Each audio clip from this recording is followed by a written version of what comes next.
Monster Hunter Rise is a game I've been enjoying quite a bit, and enjoyed even more with the 2.0 update. When the game first came out and I played it for the first time, I had a lot of fun, but at the time before any updates, there wasn't much to the endgame and the monster roster was a bit underwhelming. I believe the reason for this is because the current events going on in the world have made things inconvenient for them. This has fans wondering with concerns about the future of Monster Hunter, about things that Capcom will inevitably have to deal with. I am Reverjolt, and today, we go over 5 problems that Monster Hunter will eventually have to face.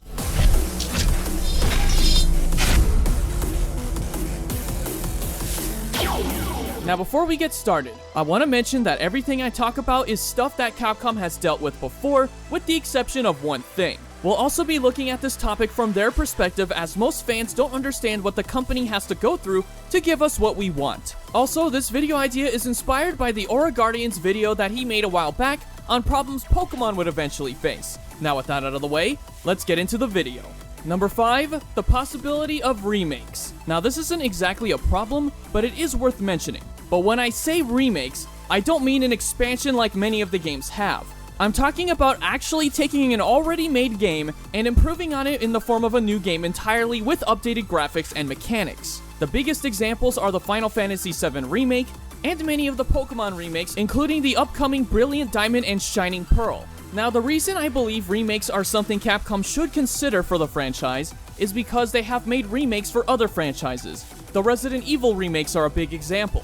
Another reason they should consider it is because some monsters and features from previous games haven't returned and probably won't return. Examples include Dire Morales, Yamasukami, the underwater mechanic, and the Viporium trade system. Now, while it's not out of the possibility for remakes of the main series Monster Hunter games to happen, it's not likely considering that the franchise has had no remakes so far. I imagine Capcom has considered the idea at some point, but it's likely they won't consider the idea anytime soon. That, and I imagine it takes a lot of work to make remakes, especially for a franchise that doesn't even have them yet.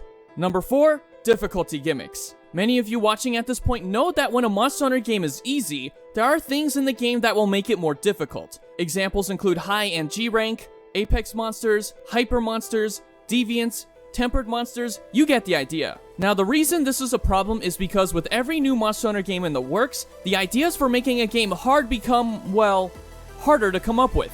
This means that eventually Capcom will run out of ideas for how to make games more difficult, especially for the end game. Now don't get me wrong, I'm not saying they're already running out of ideas. What I am saying is that it will eventually come to that point in the far future. They'll still have plenty of ideas up their sleeves in the coming years until then.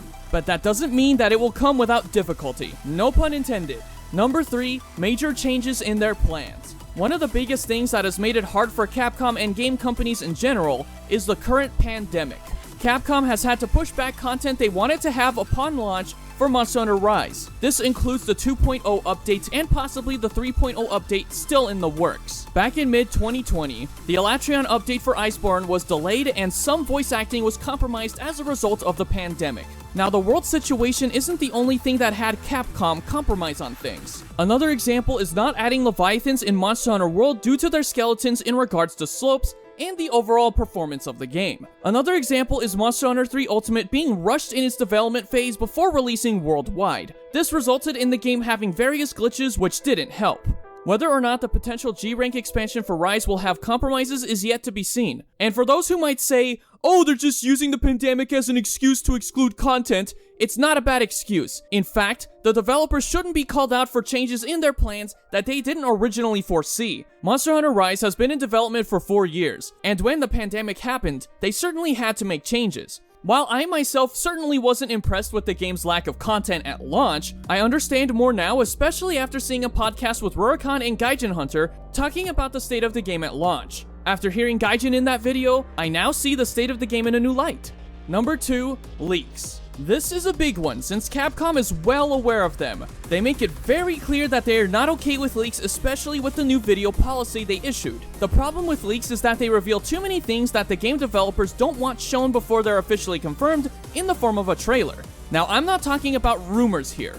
People often confuse leaks and rumors. The difference between the two is that leaks are when information that's been kept secret is openly disclosed to the public before it's officially confirmed. Now, a rumor, on the other hand, is information that's being spread around without any merit or evidence to support it, as was the case with Monster Hunter Rise before it was announced. It was rumored to be in development back in 2019, but nothing new about it until a few days before it was announced in late 2020. The information about these rumors were pretty vague and didn't have much evidence to support them, thus making them rumors as opposed to leaks. Rumors are fine in my opinion, as they don't infringe upon Capcom's property.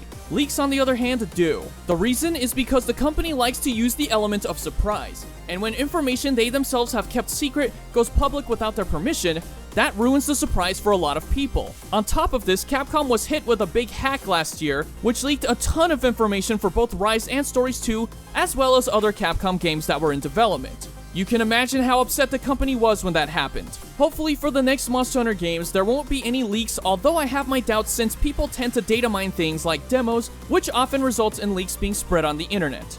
And finally, the number one problem that Capcom will eventually face, that they've always faced, is not meeting everyone's expectations. With every new Monster Hunter game that comes out, what do fans want? Do they want new monsters, returning monsters, subspecies, underwater, Wyporium trade system, final boss elder dragons from previous games? Is there anything they don't want? Like bad weapon designs, Kezu, or perhaps Duratotus? I for one would want all of the good features put into one game, but that obviously won't happen. Even if and when we do get new or returning features, and they don't come back in the next game after, fans will be disappointed. One thing that disappointed me, for example, as many of you know, is the lack of the Fated 4 and Iceborne since Glavenus is in the game. Another being Mizutsune and Rise without them either. But Glavenus, Gameth, and Mizutsune are coming to Stories too. But if Astalos gets left out, I as well as many others will be disappointed. This will also be the case if a certain mechanic, monster, or even a number of monsters gets included in one game and doesn't get added to the next game or expansion for that matter.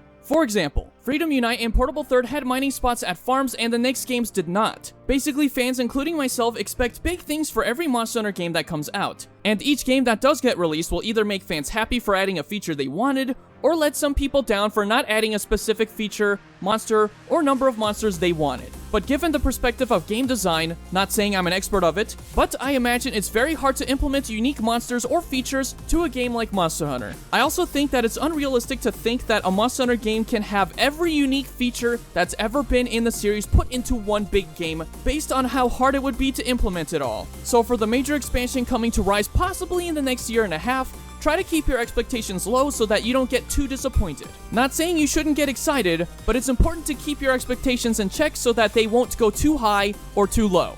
That'll be it for today's video. Thank you very much for watching. Let me know if there's anything else that the franchise might face in the future. Consider liking the video, and consider subscribing and hitting the bell to keep up with my uploads. Be kind to one another, and have a most wonderful day.